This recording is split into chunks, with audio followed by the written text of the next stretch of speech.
네, 안녕하세요. 주진남입니다. 6월 1주차 관심 종목 백광산업입니다. 네, 시총은 약 2,500억이고요. 코스피에 상장되어 있습니다. 네, 첫 번째 사업 분야는 이제 제지, 식품 가공, 섬유, 석유화학 및 첨단 소재 산업에 이용되는 가성소다, 염산, 액체염소, 차염소산소다 등을 생산하는 시설들을 가지고 있고, 두 번째로 반도체, 디스플레이 산업, 2차 전지 산업에도 활용이 되는 이산화질소, 산불화질소, 고순도 염소, 고순도 수소 등을 생산하는 능력을 갖추고 있습니다. 또 그 밖에 제과, 식품산업, 치약, 화장품 공업, 의약품 공업 등의 광범위하게 사용되는 디솔비톨, 말디톨 등을 생산을 하고 있습니다.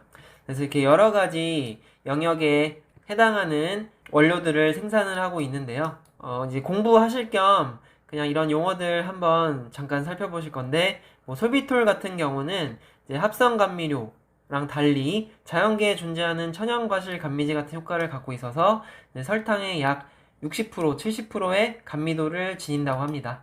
그래서 당뇨 환자식 감미료로도 쓰는데, 그래서 무설탕 제품에 많이 들어간다고 합니다. 그러나 흡수성이 강해서 이제 과다 섭취했을 때 장에 자극이 가서 복통과 설사를 유발하기도 합니다.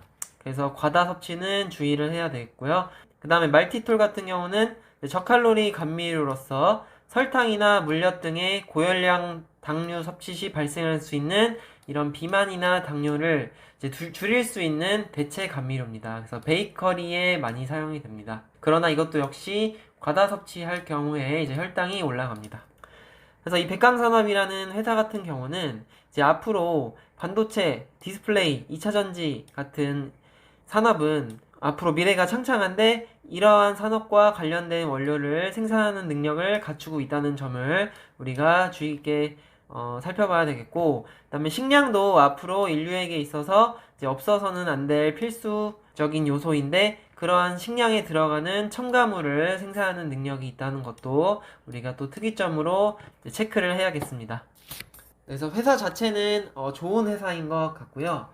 재무 차트를 보시면 이제 매출액 같은 경우 최근에 들어서 그래도 꾸준한 매출액을 유지를 해주고 있고, 그다음에 당기순이익이 흑자 전환된 모습, 영업이익과 당기순이익이 흑자 전환이 된 모습을 보여주고 있고요. 그리고 부채 비율 같은 경우는 최근에 들어서 많이 줄었고 유보율은 올랐습니다. 그래서 재무 차트적으로는 양호한 편인 것 같습니다. 그에 반해 이제 주가는 그동안 이제 긴 기간 동안 기간 조정을 받아온 상태를 보여주고 있습니다. 그래서 이제 차트를 좀 깊게 살펴보겠습니다. 일단 년 차트를 보시겠습니다. 자, 그동안 2007년부터 약 4,550원 이 가격의 부근을 계속적으로 찔러준 모습이 보입니다. 이 4,550원을 돌파하려는 시도들의 그러한 모습을 보여주고 있습니다. 그러다가 2020년도에 그 전에 없었던 아주 강력한 거래량이 발생을 하면서 그 다음 해에 바로 이 4,550원을 뚫어준 채 캔들이 마감한 형태를 띠고 있습니다. 그 현재 2022년도에 이 4,550원 위에서 캔들이 움직이고 있는 모습을 보여주고 있습니다.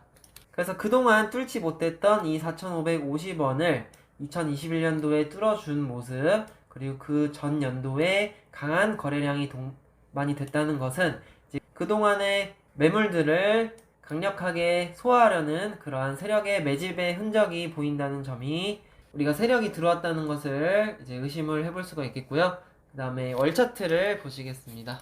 자, 월 차트로 보셔도 마찬가지로 이 4,550원 이라는 이러한 중요한 가격을 돌파해준 후에, 그리고 돌파해준 후에 살짝 빠진 듯한 모습을 보였지만 이내 다시 재반등을 해줘서 다시 재돌파해준 모습을 보여주고 있습니다. 따라서 지금 지수가, 코스피 지수가 추가적으로 하락이 오면 또 다시 이 월봉 캔들이 아래로 빠질 수도 있지만, 이 4,550원을 또 지지를 받아주거나 아니면 혹은 재돌파해주는지를 그 여부를 계속 지켜보시면서 체크를 해주셔야겠습니다. 그래서 일단은 이 4,550원을, 이 가격대를 계속 지켜주는지를 우리가 주의 깊게 살펴야겠고요.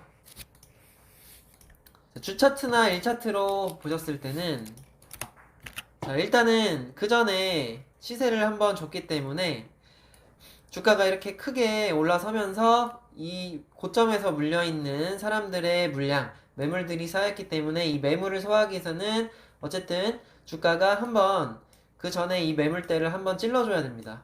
그래서 주가가 여기 매물대를 한번 찔러주고 바로 돌파해주면 좋겠지만 그럴 가능성보다는 찔러주고 저항에 맞고 다시 튕겨서 하락을 하는 그런 모습을 보일 텐데 이 하락을 하다가 이 장기 이평선, 이 2년선에 맞아서 다시 재반등해주는 그런 모습이 포착이 되면 이제 우리가 그때를 1차 분할 매수하는 그런 시점으로 잡아볼 수도 있을 것 같고요. 개인적으로 이제 제대로 된 매수 전략을 갖고 있지 않으신 분들은 차라리 이 정고점인 7,500원 부근을 아예 돌파를 해주고 그 다음에 지지받는 것을 확인하시고 매수하셔도 좋을 것 같고 단기적으로는 6,000원 부근을 돌파를 했을 때 그 다음 저항 라인까지 약 25% 정도의 수익 구간에 진입을 할 수 있기 때문에 뭐 단기간에 스윙으로 들어가시는 분들은 이 6,000원을 돌파를 했을 때 주식을 매수하셔서 수익을 챙길 수 있는 그런 전략으로도 가보실 수 있을 것 같습니다. 그래서 다시 정리를 하자면은 이제 년 차트로 봤을 때 이 4,550원이라는 가격을 그동안 돌파 시도를 계속 해줬고 2020년도에 강한 거래량이 나타나면서 이제 돌파를 해줬고 그 다음에 이 4,550원을 다시 깨지 않고 이제 지지를 받는 것이 중요하다. 아니면 혹은 다시 깬다면 다시 재돌파해주는 것이 중요하다. 이렇게 이러한 관점으로 지켜보시면 되겠습니다. 그리고 뭐 1차트나 주차트로 보셨을 때는 이 주가가 이 전고점에 있는 이 고점에 있는 매물들을 소화하기 때문에 어쨌든 주가가 우상향을 하더라도 이 전고점에서 다시 밀릴 수가 있습니다. 그러면 그 다시 밀렸을 때 이 밑에서 올라오는 장기 이평선이 2년선에서 다시 반등을 할 때 분할 매수하는 그런 전략을 또 세워보실 수 있겠습니다. 그래서 자기 자신의 매매 스타일에 맞게 이제 매매를 해보시면 좋겠고요. 아예 초보인 분들 같은 경우는 차라리 이 주가가 7,500원을 돌파하고 지지를 받을 때 매수를 하는 전략으로 가보시는 게 좋을 것 같습니다. 그 이유는 이전에 있었던 이 정고점의 매물을 다 소화했고 그 위로 올라선 형태이기 때문에 이제 추가적인 상승이 나올 수 있기 때문에 그렇게 매수를 하시라는 겁니다. 네, 오늘 영상 여기까지입니다.